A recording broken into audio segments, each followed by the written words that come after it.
Boa noite! Passo a passo mais rápido para você falar inglês, falar fluente, aprender inglês. Hoje eu vou entregar o segredo da QS School, o caminho de aprendizagem da QS School para que você consiga aprender inglês aí sozinho.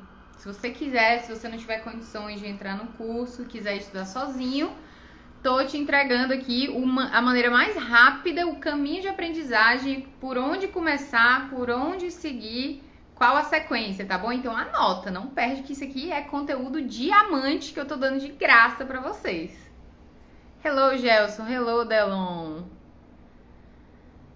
Estamos prontos? Podemos começar? Então eu vou tentar fazer o mais rápido possível. Ó. Tô até cronometrando aqui, tá? Mas sem prejuízo de conteúdo. Qualquer dúvida, qualquer complemento, que se vocês quiserem que eu aprofunde mais em algum assunto, vocês me mandam, tá bom? Depois fala, calma, fala mais sobre isso, fala mais sobre aquilo, não entendi. Mas vamos lá.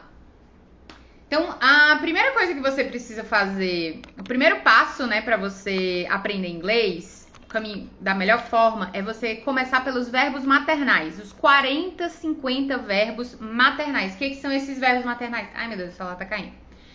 Verbos maternais são os primeiros verbos, as primeiras ações, né? As primeiras palavras que as crianças vão aprendendo na hora que elas vão aprendendo a falar, tá? É comer, beber, pedir, querer, preferir, gostar, tá bom? A gente começa com esses verbos na QS School para que a pessoa já aprenda. Eles são os primeiros e eles são os mais falados.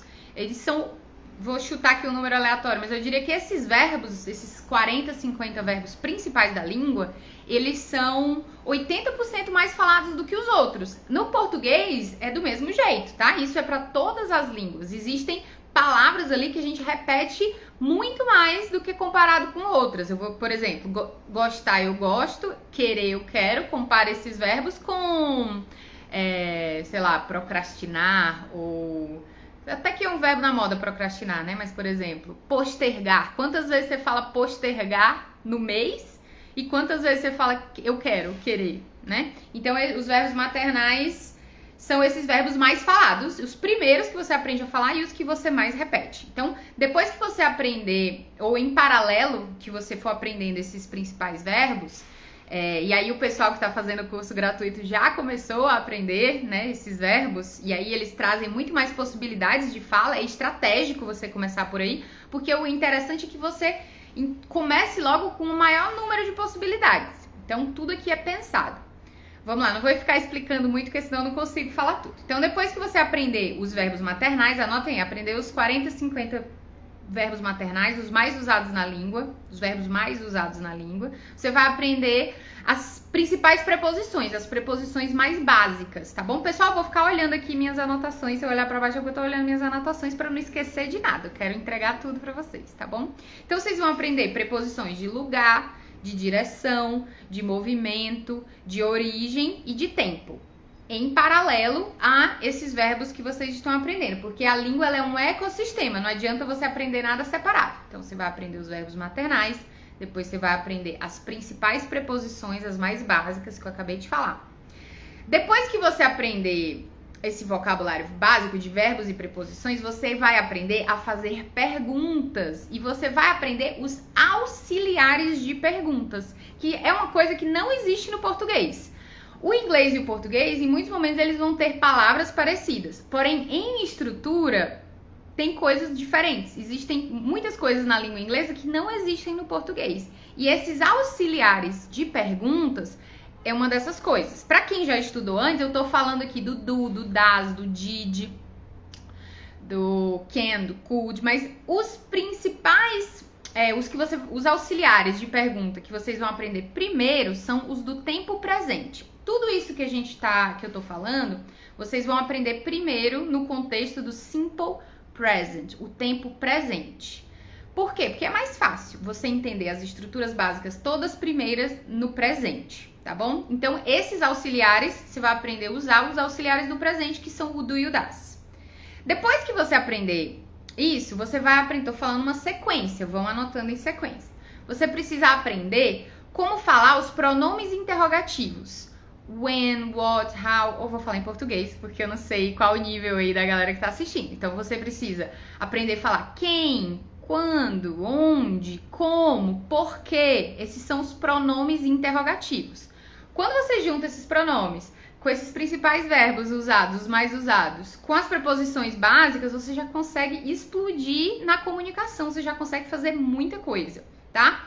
Na KS School, a gente ensina nessa sequência e a gente ensina também algumas estruturas já avançadas que são possíveis de serem feitas com esse ecossistema aqui que eu demonstrei. Esses verbos, esses pronomes e essas preposições, você já consegue, mesmo com vocabulário básico, derivar algumas construções avançadas, tá? Então, o aprendizado, ele não é linearzinho, não. Às vezes você tem um vocabulário básico e está usando uma estrutura avançada. Mas aí vamos com calma.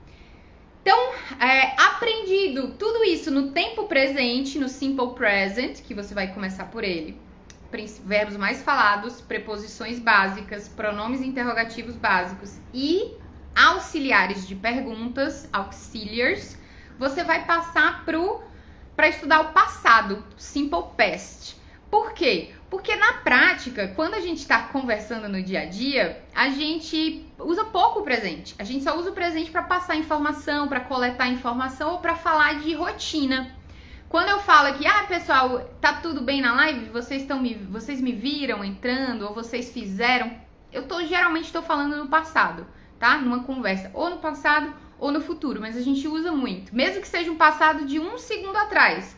Por exemplo, eu falei alguma coisa e pergunto assim, entendeu?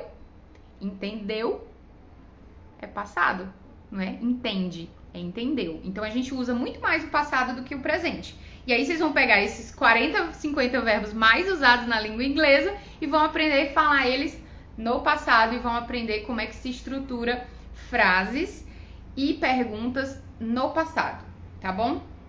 Depois que vocês entenderem isso, vocês vão aprender o famigerado verbo to be. O verbo to be, na KS School, a gente explica ele em 5 minutos.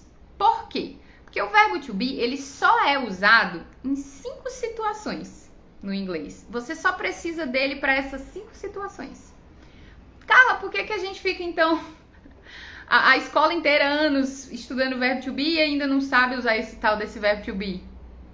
Porque é falta de clareza na hora de passar o que ele é, para que ele serve e principalmente falta de clareza sobre essas 5 situações. Se vocês quiserem que eu dê uma aula aqui gratuita sobre o verbo to be, um mini curso sobre o verbo to be para encerrar de uma vez por todas esse assunto, entender o que diabo é esse verbo to be, como é que usa ele, digam aí, eu quero no chat, que aí eu preparo e faço para vocês depois. Porque realmente, se você entender essas 5 situações, fica muito simples. O que acontece é que o verbo to be, ele é um verbo auxiliar. Ao mesmo tempo que ele tem significado, ele é um auxiliar no inglês. Esse negócio de auxiliar não existe no português. Então, você vai entender qual o sentido de auxiliar. Ele auxilia a construir estruturas. Por exemplo, você vai construir uma pergunta com o auxílio desse verbo, tá? E aí, no caso do to be, ele tem significado de verbo, como ele funciona como um auxiliar. Existem os auxiliares puros, que nem o do e o das, e o did, que não tem significado nenhum. Ele só indica uma pergunta, ou indica um negativo. Mas no caso do verbo to be, ele faz as duas coisas ao mesmo tempo. Então, você vai aprender o to be, e aí quando você aprender o to be, você já aprende ele no passado. A partir do momento que você começa a aprender o passado, tudo que você aprender, os verbos que você aprender, você já aprende ele no presente e no passado, tá bom? Depois que você dominar ali o verbo to be, você vai aprender os pronomes indefinidos. O que são os pronomes indefinidos no inglês? Tudo, nada, alguma coisa, qualquer coisa. Aí, pronomes indefinidos de pessoa. Alguém, ninguém, todo mundo, qualquer pessoa. Pronomes indefinidos de lugares. Qualquer lugar, lugar nenhum, algum lugar. Então, eles têm ali mais ou menos uma lógica. E quando você aprende esses pronomes indefinidos, que são ali, sei lá, quase 12 pronomezinhos, você também já consegue explodir na sua comunicação.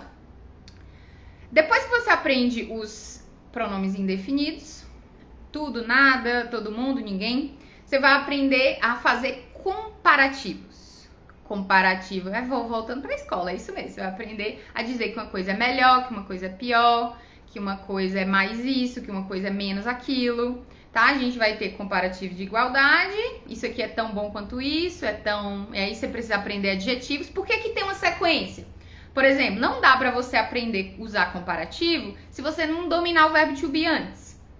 Porque uma das situações lá das 5 que eu preciso para usar o verbo to be, e aí só tem o verbo to be para usar, é que eu uso o to be e só tenho o to be para usar. Uma daquelas situações que eu falei é para expressar qualidades, certo? Bonito, feio, alto, baixo, bom, ruim.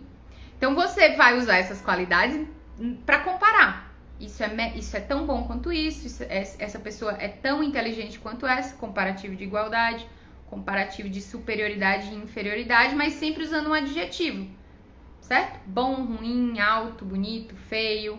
Aí você vai usar mais bonito, mais feio, menos feio, tão bonito quanto, tão inteligente quanto. Então você vai aprender os verbos, os comparativos, usar os comparativos, e ao mesmo tempo você já vai treinando ali o to be no presente, no passado, ok? Depois que você aprende os comparativos, deixa eu ver aqui, ixi, tá demorando, vou acelerar, vou dar menos detalhe, não pode demorar tanto não. Depois que você aprende os comparativos, você precisa aprender o verbo there be. O que é o verbo there be? É o tal do there is, there are. No português, a gente usa, esse verbo ele serve para expressar existência. A gente não usa muito o verbo existir no português. A gente usa no lugar dele o verbo ter. A gente fala assim, tem uma pessoa ali na porta, tem um bolo na geladeira, tem 3 livros segurando aqui o suporte para eu fazer a live. A gente fala ter no sentido de existir. No inglês eu não posso fazer isso. Eu tenho que usar o verbo existir mesmo, que é o there be. Isso é um dos grandes erros que as pessoas cometem, que falar o have, que é o verbo ter, no lugar do there be. Isso gera uma confusão, tá? Então esse verbo there be, there is, there are, que é existir, significa, a gente usa muito também. Ah, será que tem água na geladeira? Tem isso, tem aquilo, a gente fala isso o tempo todo. E aí não é igual no português. Então você precisa aprender a usar no singular, no plural, no passado, no presente, no futuro, o verbo there be. E aí você aprende o futuro. Depois que você aprender o there be, você vai aprender o futuro, só que no inglês existem 2 futuros. O primeiro futuro que você deve aprender é o futuro going to, tá? E aí eu não vou dar aula aqui sobre isso, mas do there be você vai pro futuro going to. Depois que você aprender o futuro going to, aprender a usar, fazer pergunta, resposta, combinando com os pronomes interrogativos, você vai começar a aprender os modal verbs, os verbos modais no inglês, que são, vou falar aqui para quem já estudou, já viu em algum lugar, can, could, should, must, will, shall, should, enfim, esses são os verbos modais. O que são verbos modais? São verbos auxiliares que, igual o verbo to be, eles têm um significado específico, aí cada um deles vai ter um significado específico, e eles também funcionam como auxiliar para montar pergunta, montar frase negativa. Então, ao mesmo tempo ele é verbo e ao mesmo tempo ele é auxiliar, tá? Depois que você aprende tudo isso que eu falei até aqui, você tem toda a base da língua inglesa. Você já consegue viajar o mundo inteiro sobrando só com isso daqui. Aí, isso aqui são as estruturas básicas, tá bom? Na KS School, a gente faz tudo isso daqui, faz toda essa varredura aqui em 60 aulas, em 3 níveis. Nível 1, nível 2 e nível 3. No nível 1 a gente vê lá os verbos mais usados, maternais, as preposições, os pronomes e os auxiliares. Aí a gente, no level 2, a gente entra com passado, vê o verbo to be, vê os pronomes indefinidos. E aí no level 3, a gente vê os comparativos, o there be, o futuro e os modal verbs. Tudo no level 3. Aí você tem toda uma base. Depois que você tem toda uma base de estrutura da língua, aí a gente começa a explodir vocabulário. Note que até agora eu não tinha falado em vocabulário, né? Quando eu falo de vocabulário, aí até aqui eu tô com poucas palavras. Eu consigo falar tudo no inglês, quase tudo, com um vocabulário restrito, certo? Diria ali o quê? Uns 2.000 palavras, 1.500 palavras, depende da pessoa e da experiência dela.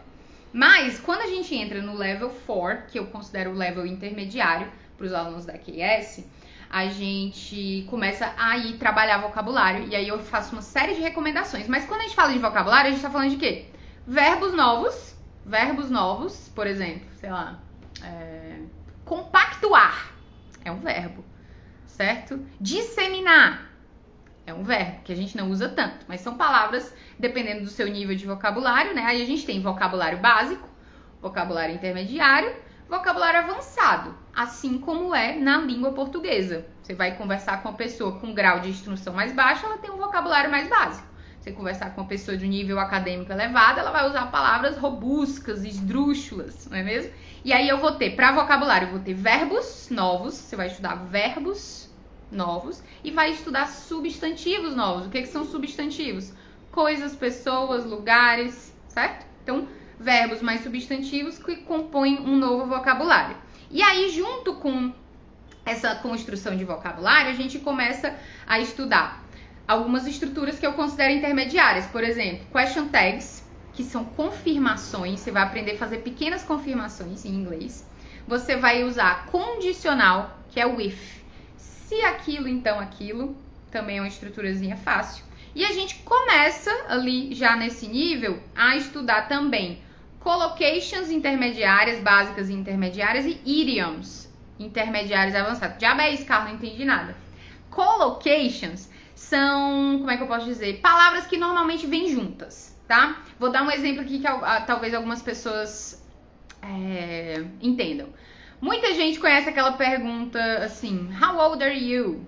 How old are you? Para saber quantos anos a pessoa tem.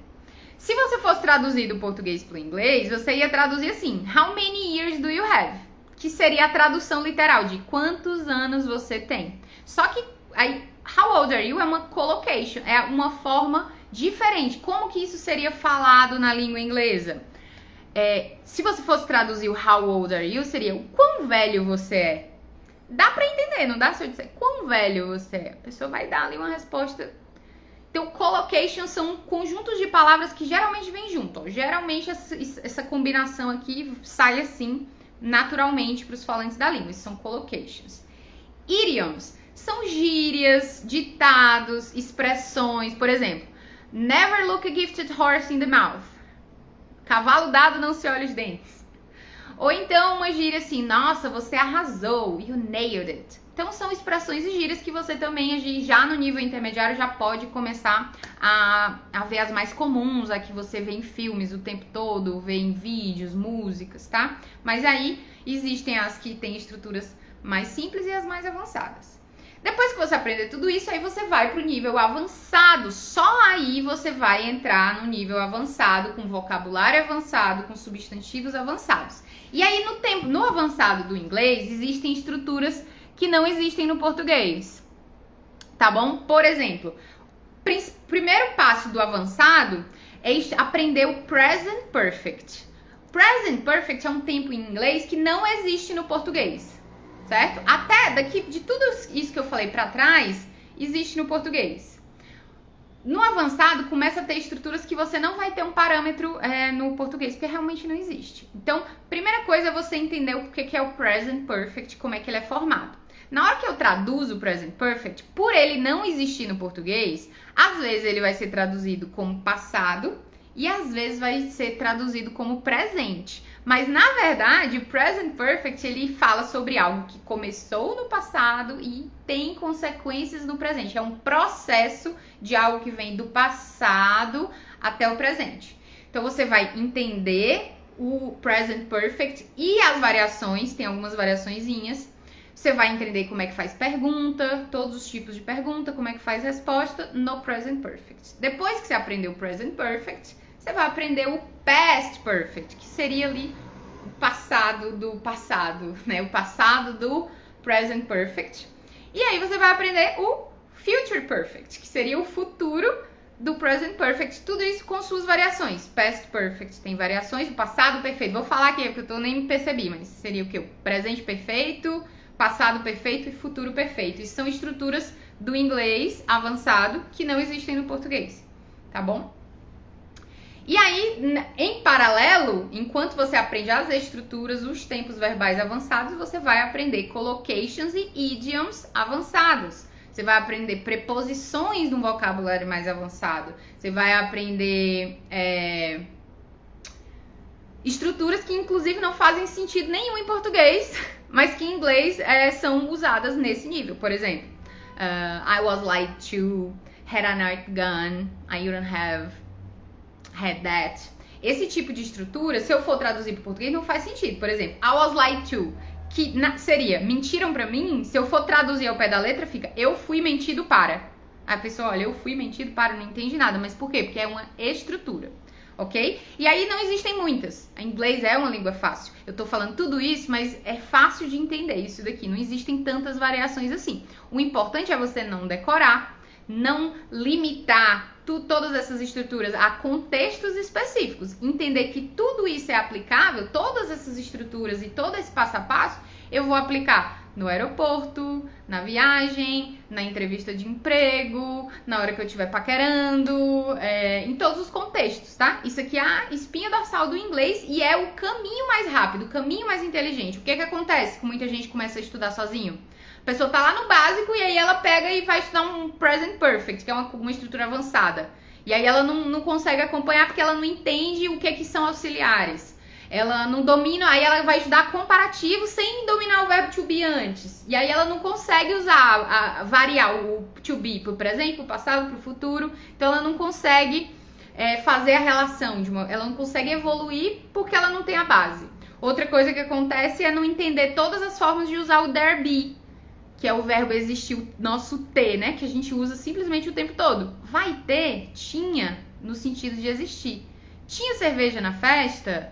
Vai ter gente lá me esperando? Tudo isso é usando o verbo there be, mas você precisa ter uma base antes. Você precisa ter uma base do to be antes do there be. Então existe uma sequência lógica.